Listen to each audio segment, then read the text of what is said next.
The Detroit rock band The White Stripes would graduate from being indie darlings to one of the most popular rock acts in the world during the 2000s.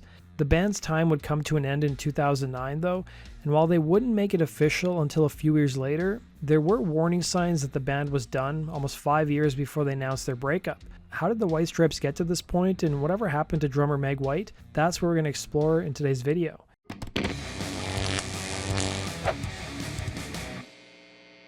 Prior to the White Stripes forming in 1997, Meg and Jack White would meet several years prior, date, and eventually get married. Jack would take Meg's surname as he was originally born John Anthony Gillis. The pair would meet in 1996 at Meg's place of work, a Detroit restaurant called Memphis Smoke. Jack was playing in a variety of bands around the city, including Two Star Tabernacle, The Henchmen, and Goober and the Peas. It would be one night in 1997 when Jack was working on new music that he asked Meg to play the drums. He would recall to Rolling Stone in 2008, "When she started to play the drums with me, just on a lark, it felt liberating and refreshing. There was something in it that opened me up."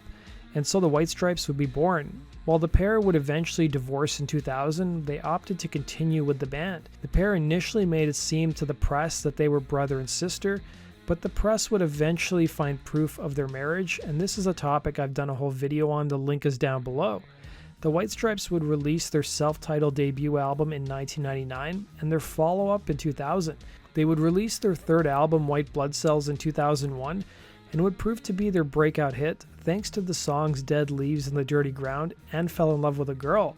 The band would continue to have major success with 3 more albums, including 2003's Elephant, 2005's Get Behind Me Satan, and their final record, 2007's Icky Thump. On July 31st, 2007, the White Stripes were set to take the stage in South Haven, Mississippi at the Snowden Grove Park Amphitheater. Meg White would apparently turn to the band's archivist and utter the words, and I quote, "I think this is the last White Stripes show." The band was out on the road promoting what would be their latest and last release of their career, Icky Thump, which went to number 2 on the charts.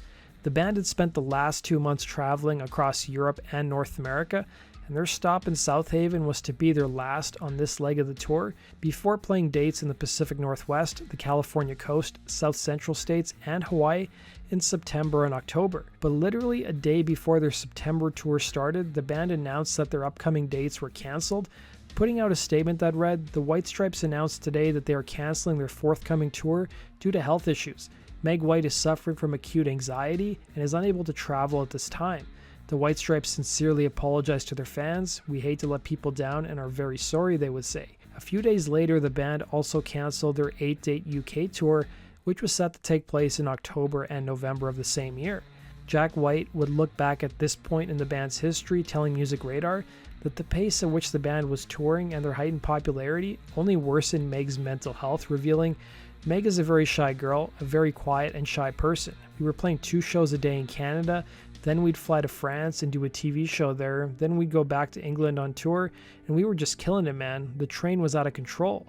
The band's camp would go quiet in 2008, with Jack White forming the band The Dead Weather and continuing work with the Raconteurs, a band that was formed in 2005. Despite the lack of activity from the White Stripes camp, in an interview White would do in 2009, he would claim that the band was still together and had already recorded 2 songs for a new album, revealing, "We had recorded a couple of songs at the new studio. I talked with her," referring to Meg, "about coming by when I was done in the summer rehearsing with the Dead Weather. I won't be done in the summer touring with them, but after the summer jaunt." White would then go on to reveal that fans could expect a new White Stripes album possibly in 2010. In 2009, the White Stripes would appear on Conan O'Brien's final late-night show on NBC before he took over Jay Leno's Tonight Show. It would be the first public performance for the band since 2007, and that night Meg White wouldn't be on the drums, instead playing guitar, as her and Jack performed their 2001 song, "We're Going to Be Friends." While fans might have thought they'd see a comeback, it would prove to be the White Stripes' final performance and Meg White's final public appearance on television. In February of 2011, the band finally announced their breakup, putting out a statement that read, "The reason is not due to artistic differences or lack of wanting to continue, nor any health issues, as both Meg and Jack are feeling fine and in good health. It is for a myriad of reasons, but mostly to preserve what is beautiful and special about the band and have it stay that way. In 2012, Jack White spoke to Esquire, where he revealed that Meg was less enthusiastic out of the two of them when it came to creating new music, revealing, "So when we finish a mix of a song, I'd say, wow, that's pretty good. I'd look around and Meg would just be sitting there and the engineer would just be sitting there, so it'd sort of be like, okay, let's just move on to the next one. It was just me by myself, but it was the best thing for me. It taught me a lot about trusting my gut," he would explain. Meg, for her part, would drop out of the public eye and live a pretty private life in Detroit. Meg would get remarried in 2009, tying the knot with guitarist Jackson Smith, the son of musicians Patti Smith and Fred Sonic Smith. They would marry in a small private ceremony in Jack White's backyard in Nashville, Tennessee, but 4 years later they divorced in July of 2013. Years would go by and Jack White by this point had moved on to other projects, and in 2014, while promoting his solo record Lazaretto, he spoke to Rolling Stone, who asked about his relationship with Meg, with him responding, "I don't think anyone talks to Meg. She's always been a hermit," going on to say that when they both lived in Detroit, he would, and I quote, "have to drive over to her house if he wanted to talk with her," and said that by 2014 they almost never spoke anymore. But in the same interview, he seemed to indicate there were some hurt feelings between the pair, saying, "She's one of those people who won't high-five me when I get the touchdown. She's viewed me that way of, oh, big deal, you did it, so what?" Almost every single moment of the White Stripes was like that. We'd be working in the studio and something amazing would happen. I'm like, damn, we just broke into a new world right there, and Meg's sitting in silence. The magazine, for their part, reached out to Meg for comment, but she declined to talk. It wasn't too long after the interview was published that news sites around the internet picked up on the piece and published articles detailing the former bandmate's strained relationship.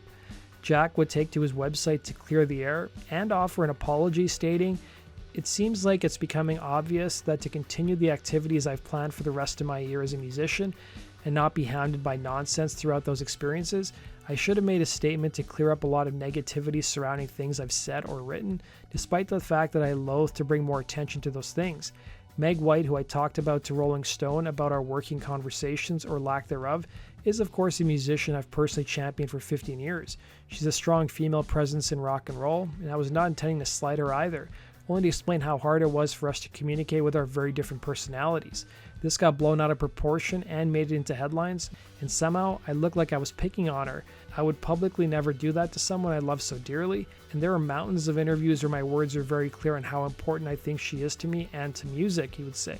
A few years would go by, and with the 2016 presidential election dominating the news, Meg and Jack would release their first public statement in years. Like a lot of musicians, the White Stripes were not happy about then presidential candidate Donald Trump using their song in a campaign commercial.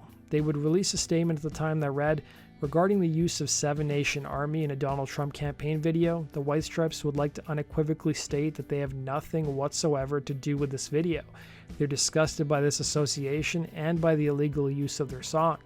The White Stripes would take it one step further, selling anti-Trump merchandise on Jack White's Third Man Records website, with one shirt having the words "Icky Trump" written on it. Earlier in the year, the now defunct satirical website The Nevada County Scooper would publish a story claiming that Meg White was going to be replacing Neil Peart in the Canadian band Rush.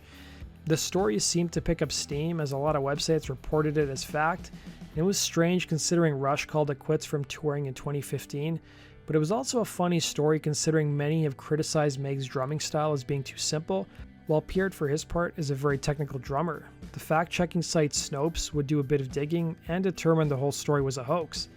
Then in 2018, Jack White once again spoke to Rolling Stone and put his foot in his mouth, equating his solo career and the White Stripes as being pretty much the same, revealing, "There's only two people in the band. I was writing and producing and conducting. The melodies are coming from one person. The rhythm is coming from Meg." And White would clarify his comments when he spoke to Los Angeles station K-Rock, revealing Meg's appeal, saying what she brought to the band was this amazing minimalism that broke things down. Much like many of the artists in the Cubist movement or things like that, it was more powerful than if we had 3 guitar players in the band, and that's due to her and the beauty that she brought to the music.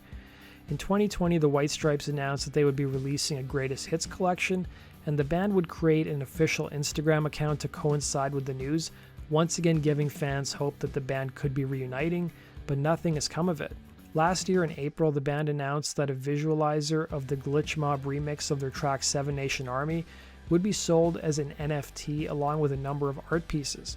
Jack White would talk to The Atlantic after the NFTs were announced, where he admitted he wasn't a big fan of the medium, saying, I don't want to come out and say I had nothing to do with this. It is my band, we allowed it to happen, but it didn't really interest me. It's not something we'll be doing very much of. It gives off the vibe of, well, if people are stupid enough to give me money for this, I'll take it. One thing to note is that in 2024, the White Stripes will be eligible for induction into the Rock and Roll Hall of Fame, as 25 years would have passed since the band's first album.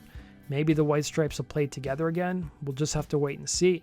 That does it for today's video, guys. Thanks for watching. Be sure to like button and subscribe. We'll see you again, Rock and Roll True Stories. Take care.